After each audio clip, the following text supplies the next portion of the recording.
Friends, once again welcome to my channel RMP's chemology. तो चलिए start करते हैं आज का टॉपिक। तो जो आज का टॉपिक है वो है एटॉमिक नंबर और mass number. Atomic number, mass number. तो इन दोनों को समझने के लिए एक हम लिखते हैं एग्जाम्पल, जनरल एग्जाम्पल एक लिखते हैं। यहाँ x लिख लिया, यहाँ हमने a लिख लिया, यहाँ हमने z लिख दिया, यहाँ लिख दिया a। ठीक है, तो ये z क्या है, a क्या है, इन दोनों को समझते हैं। बुक में शायद ऐसे लिखा होता है, ये z है, ये a है। ये दोनों चीजें क्या होती हैं, कोई एटॉमिक नंबर होता है, कोई मास नंबर होता है। तो इन दोनों को समझते हैं। ये जो z होता है इसे कहते हैं एटॉमिक नंबर। z को क्या कहते हैं, एटॉमिक नंबर। और a को क्या कहते हैं, मास नंबर। z आपका हो गया एटॉमिक नंबर, a हो गया आपका मास नंबर। अब इसकी अगर हम डिफिनेशन देखें एटॉमिक नंबर की, तो the proton present in the nucleus,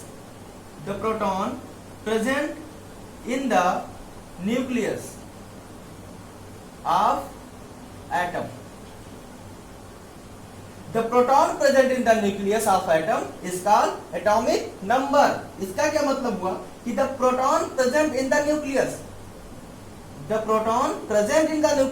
किसी भी नाभिक के अंदर जो प्रोटॉनों की संख्या होगी, नंबर ऑफ प्रोटॉन जो होंगे, किसी नाभिक के अंदर जो नंबर ऑफ प्रोटॉन होंगे उसे क्या कहेंगे, एटॉमिक नंबर कहेंगे। उसे क्या कहेंगे, एटॉमिक नंबर कहेंगे। जैसे अगर हम एग्जांपल ले लें, मेरे पास कार्बन है, इसका एटॉमिक नंबर 6 होता है। क्या होता है, 6 होता है एटॉमिक नंबर।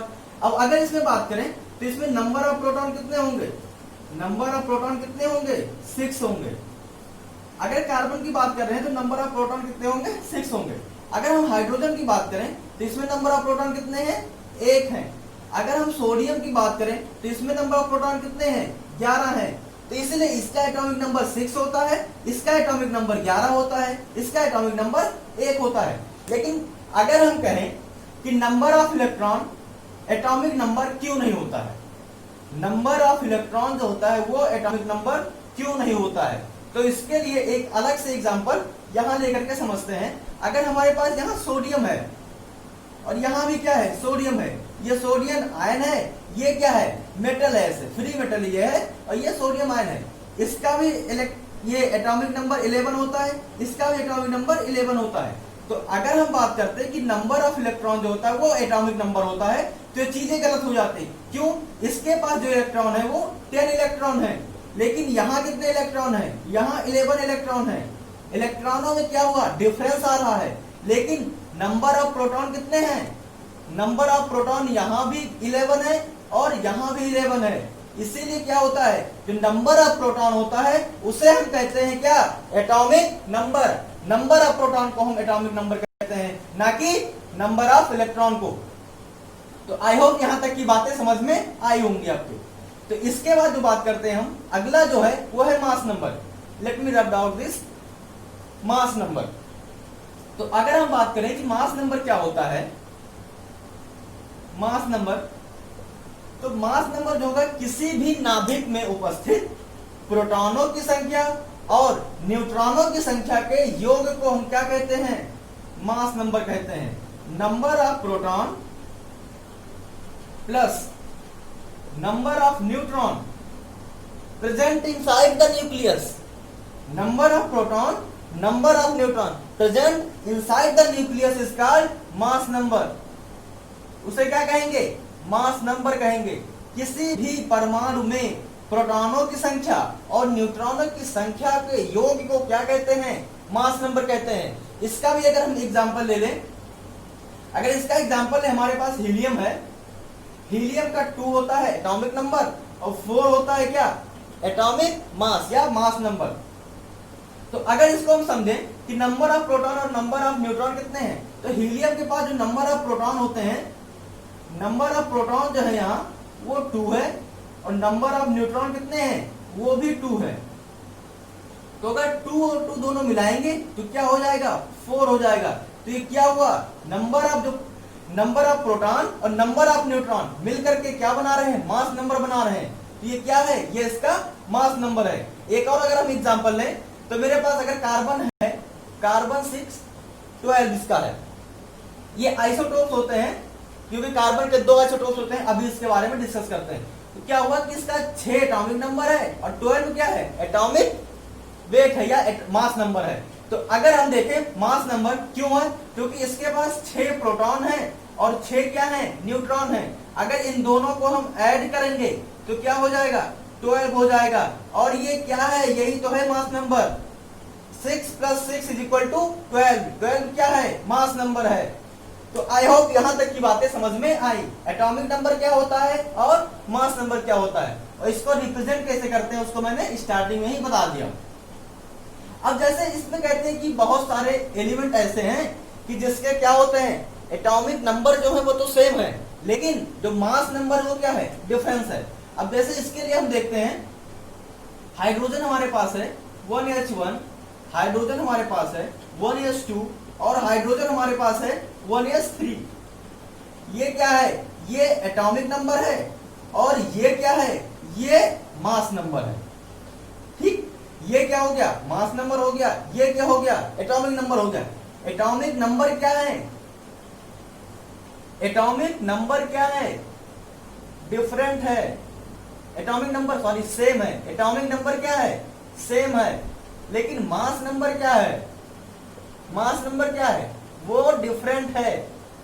तो ऐसे परमाणु जिनका एटॉमिक नंबर जो होता है सेम होता है, लेकिन मास नंबर जो है डिफरेंस होता है, उसे क्या कहते हैं, उसे हम आइसोटोप्स कहते हैं, उसे हम आइसोटोप्स कहते हैं। The atoms in which atomic number is same but different mass number is called isotopes. Is that clear? इसे क्या कहते हैं, नाम नहीं लिखते हैं ऐसा, इसे कहते हैं प्रोटियम, इसे कहते हैं ड्यूटेरियम, ना लिखते हैं, इसे कहते हैं ड्यूटेरियम। और जो थर्ड वन को हम कहते हैं ट्राइटियम। तो ये तीनों क्या हैं, प्रोटियम, ड्यूटेरियम और ट्राइटियम, ये तीनों क्या हैं, आइसोटोप्स हैं। किसके आइसोटोप्स हैं, हाइड्रोजन के। ये तीनों क्या हैं, हाइड्रोजन के आइसोटोप्स हैं। तो अगर हम एक और एग्जांपल देखते हैं इसमें, तो हमारे पास कार्बन का बहुत अच्छा एग्जांपल है, क्योंकि कार्बन का जो एटॉमिक नंबर होता है वो 12 भी होता है और कार्बन का मास नंबर 12 भी होता है और कार्बन का जो एटॉमिक नंबर वो 13 भी होता है। तो इसे क्या कहते हैं, इसे हम आइसोटोप्स ऑफ कार्बन कहते हैं, आइसोटोप्स ऑफ कार्बन। क्यों, क्योंकि मास नंबर क्या है, डिफरेंट है। मास नंबर क्या है, डिफरेंट है, और एटॉमिक नंबर क्या है, ये सेम है। तो एटॉमिक नंबर सेम होगा, मास नंबर डिफरेंट होगा। ऐसे परमाणु को क्या कहेंगे, आइसोटोप्स कहेंगे। आइसोटोप्स को हिंदी में कहते हैं समस्थानिक। For UP board Hindi medium student, समस्थानिक। आइसोटोप्स को क्या कहते हैं, समस्थानिक कहते हैं। तो इसके बाद चलते हैं हम दूसरे टॉपिक की तरफ इसमें। तो जो दूसरा टॉपिक है वो है आइसोबर्स। क्या है, आइसोबर्स। आइसोबर्स जो है जस्ट रिवर्स है किसका, आइसोटोप्स का। आइसोबर्स जो होते हैं वो रिवर्स होते हैं आइसोटोप्स के। कैसे रिवर्स होते हैं, कि जैसे मान लिया कोई एलिमेंट हमारे पास X है और यहां भी कोई एलिमेंट हमारे पास Y है। कोई एलिमेंट X है, कोई एलिमेंट Y है।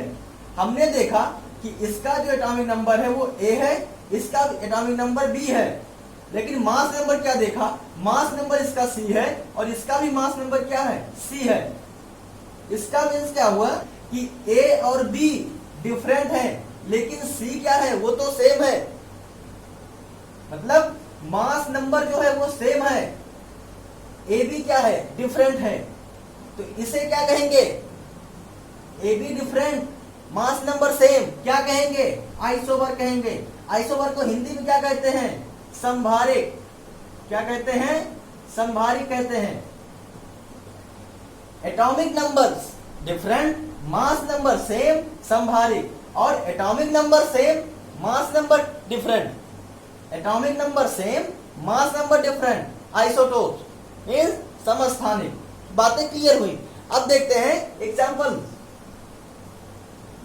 इसके अगर हम एग्जांपल देखते हैं तो जो सबसे अच्छा एग्जांपल है वो हमारे पास आर्गन है, पोटेशियम है और कैल्शियम है। Argon, potassium, calcium. आर्गन का अगर हम एटॉमिक नंबर देखें तो ये 18 होता है, इसका है 19, इसका कितना है 20। लेकिन अगर हम मास नंबर देखते हैं इन तीनों का तो हमें 40 इसमें भी मिलता है, 40 इसमें भी मिलता है और 40 इसमें भी मिलता है। मतलब तीनों का जो मास है वो क्या है, सेम है, मास सेम है, एटॉमिक नंबर क्या है, ये डिफरेंट है। तो ऐसे एटम्स को क्या कहेंगे, आइसोबर कहेंगे। आई होप यहां तक की बातें समझ में आई। तो जो लास्ट टॉपिक बचता है, लास्ट टॉपिक जो बचता है उसे कहते हैं आइसोटोन्स। क्या कहेंगे उसे, आइसोटोन्स कहेंगे। आइसोटोन्स, आइसोटोन्स को हिंदी में क्या कहते हैं, सम न्यूट्रॉनिक, सम न्यूट्रॉनिक। जैसा कि नाम से ही स्पष्ट है कि सम न्यूट्रॉनिक, नंबर ऑफ न्यूट्रॉन जो होंगे, नंबर ऑफ न्यूट्रॉन जो होंगे वो क्या होंगे, सेम होंगे। नंबर ऑफ न्यूट्रॉन जिसमें सेम होंगे उसे क्या कहेंगे, आइसोटोन्स कहेंगे। अब इसका अगर हम फिर से एग्जांपल देखें तो हमारे पास ट्राइटियम का बहुत अच्छा एग्जांपल है 1s3 और यहीं पर हीलियम भी है, कितना है 2He4।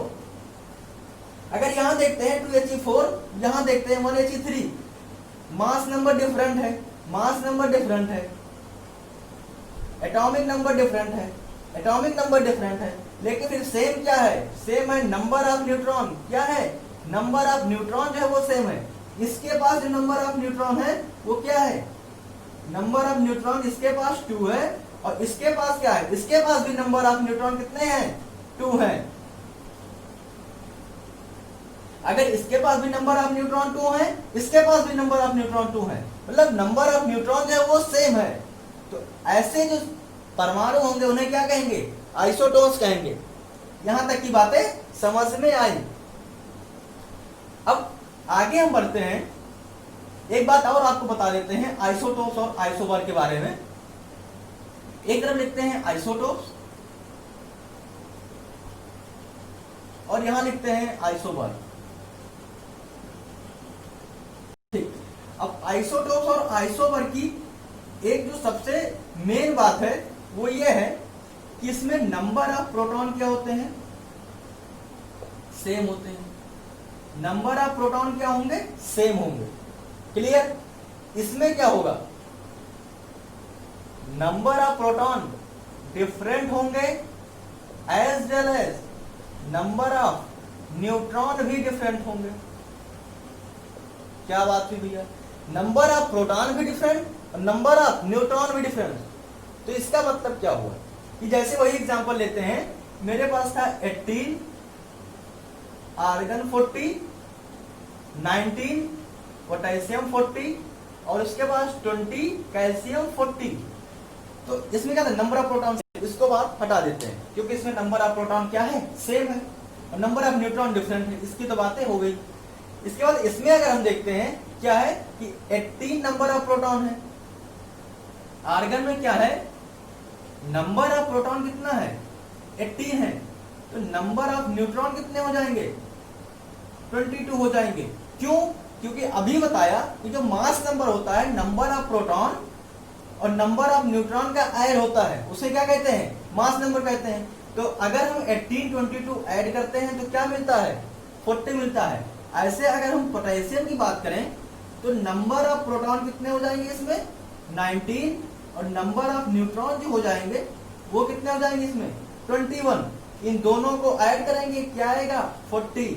अगर हम बात करें कैल्शियम की तो नंबर ऑफ प्रोटॉन कितने हो जाएंगे इसमें 20, नंबर ऑफ न्यूट्रॉन कितने हो जाएंगे इसमें, ये भी 20 हो जाएंगे और 20 ऐड करेंगे तो क्या हो जाएगा 40 हो जाएगा। अब बात करते हैं क्या हुआ कि इसके नंबर ऑफ प्रोटॉन 18 है, इसमें कितने हैं 19 है, इसमें कितने हैं 20 हैं, तो तीनों क्या हुआ डिफरेंट हुआ। Number of neutron 22, number of neutron 21, number of neutron 20, तीनों क्या हुआ, डिफरेंट हुआ। तो ये चीज प्रूव हुई कि नंबर ऑफ प्रोटॉन तो डिफरेंट होगा और नंबर ऑफ न्यूट्रॉन भी डिफरेंट होगा, लेकिन इन दोनों का जो ऐड होगा, इन दोनों का ऐड होगा वो क्या होगा, सेम होगा। तो ऐसे चीज को क्या कहेंगे, आइसोबर कहेंगे। तो यहां तक की बातें क्लियर हुई। अब बात करते हैं, आगे बढ़ाते हैं इसी बात को, क्योंकि एटॉमिक मास से ही, मास नंबर से ही बात को आगे बढ़ाते हैं। उस तो मास नंबर और एटॉमिक वेट दोनों में क्या होता है, डिफरेंस होता है। क्या बात कर दिया सर, एकदम सही बताया। जो मास नंबर होता है, मास नंबर जो होता है वो डिफरेंट होता है किससे, एटॉमिक वेट से। पॉइंट में डिफरेंट आता है, जो लिखा जाता है एटॉमिक वेट मास नंबर लिख दिया सेम है, लेकिन पॉइंट में क्या होता है, वो डिफरेंस होता है। तो एटॉमिक वेट की हम बात करते हैं, मास नंबर की तो बात हमने कर लिया कि मास नंबर क्या होता है, नंबर ऑफ प्रोटॉन और नंबर ऑफ न्यूट्रॉन किसी नाभिक में उपस्थित होते हैं, उनको अगर हम ऐड कर देते हैं तो उसे हम मास नंबर कहते हैं। अगर हम यहां बात करें एटॉमिक वेट की, तो एटॉमिक वेट की अगर हम बात करते हैं तो एक फ्लो चार्ट की बात करते हैं। क्या करते हैं, फ्लो चार्ट की बात करते हैं। उसमें सारी चीजें एकदम क्लियर हो जाएंगी कि क्यों एटॉमिक वेट आया, मास नंबर में क्या कमी थी, वो सारी चीजें क्लियर हो जाएंगी। जैसे कुछ साइंटिस्ट थे, कौन थे, कुछ साइंटिस्ट थे, ये क्या कर रहे थे, ये स्टडी कर रहे थे किसके, सारे एटम के वेट के बारे में। ये स्टडी कर रहे थे सारे एटम के वेट के बारे में। तो इन्होंने जब स्टडी किया तो ये पाए कि it's very difficult to find, very difficult to find atomic weight of every atom. इन्होंने क्या किया, ये कहे कि ये वेरी डिफिकल्ट होता है, अगर ये स्टडी कर दिए तो ये पागे बहुत ही डिफिकल्ट होता है पाना सारे एटम के एटॉमिक वेट को। फिर इन्होंने कहा अब क्या करते हैं, तो सारे लोगों ने डिस्कस किया कि ऐसा करते हैं, एक स्टैंडर्ड सेट कर देते हैं। क्या कर देते हैं, एक स्टैंडर्ड सेट कर देते हैं। कैसा स्टैंडर्ड सेट कर देते हैं कि किसी एटम का क्या करते हैं, किसी एटम का हम मास निकाल लेते हैं। क्या निकाल लेते हैं, मास निकाल लेते हैं। किसी एटम का मास निकाल लेते हैं और उसके बाद में उसी को मान करके हम सारे एटम का मास निकाल लेंगे। तो फिर जब स्टैंडर्ड सेट कर दिया तो इसके बाद ये क्या पा गए, रिलेटिव मास निकालने लगे। क्या किया, रिलेटिव मास निकालने लगे सारे एटम का, रिलेटिव मास निकालने लगे सारे एटम का। तो हमें सारी चीजें फिर मिल गई, एटॉमिक वेट सारे एलिमेंट का। एक फार्मूला बना दिया जिससे हम सारे एलिमेंट का एटॉमिक वेट निकाल सकते हैं। ठीक है, तो यहां तक की बातें थी इस फ्लो चार्ट की। अब इसके बाद बात करते हैं कि एटॉमिक वेट क्या होता है। एटॉमिक वेट का एक फार्मूला लिखते हैं, फिर वहीं से आगे डिस्कस करते हैं। बहुत ही इंपॉर्टेंट है एटॉमिक वेट को समझना। ठीक, तो इसको भी रफ कर देते हैं। एटॉमिक वेट को समझते हैं एक फार्मूला लिख करके। अब हमारे पास एटॉमिक वेट है, तो ये क्या होता है, द एवरेज मास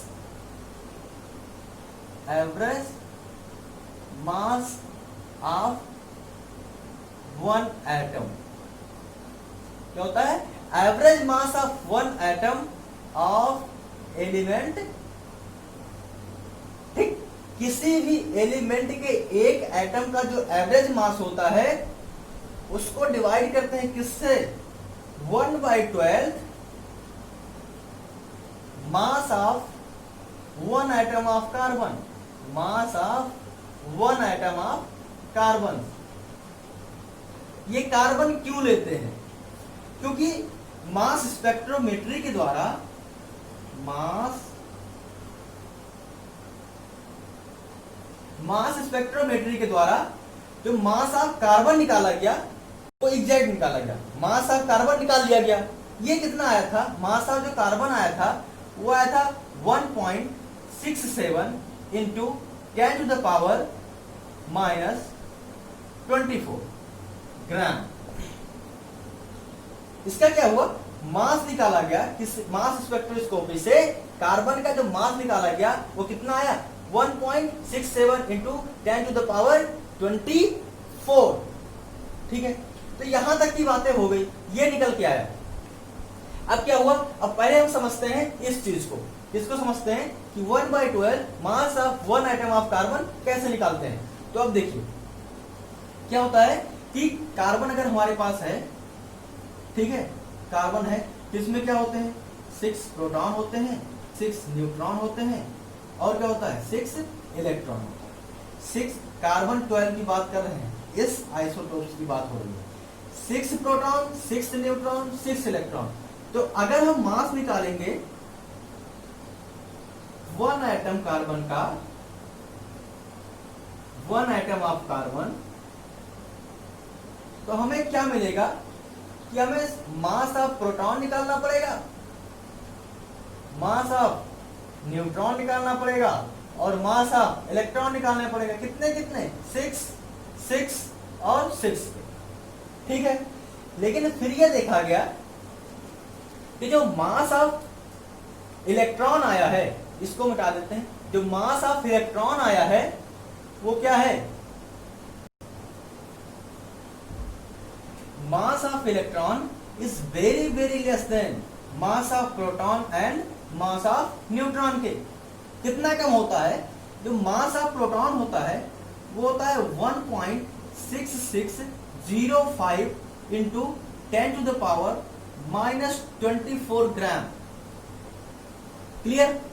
और जो मास ऑफ न्यूट्रॉन होता है ये भी सेम होता है, लेकिन मास ऑफ जो इलेक्ट्रॉन होता है वो होता है 9.1 into 10 to the power -31 kilogram. क्या होता है, किलोग्राम। तो अगर ये रिलेशन देखा गया इसमें, तो जो मास ऑफ इलेक्ट्रॉन निकल के आता है वो 1/1837 टाइम मास ऑफ प्रोटॉन के बराबर होता है। मतलब क्या हुआ कि मास ऑफ प्रोटॉन को अगर हम इतने से डिवाइड करेंगे तब हमें मास ऑफ इलेक्ट्रॉन मिलेगा। इसीलिए मास ऑफ इलेक्ट्रॉन को क्या कर दिया गया, निग्लेक्ट कर दिया गया, यहां से हटा दिया गया। तो इसीलिए अब यहां से जो mass of one atom of carbon आया वो 6 प्रोटॉन और 6 न्यूट्रॉन के मास के बराबर आ गया।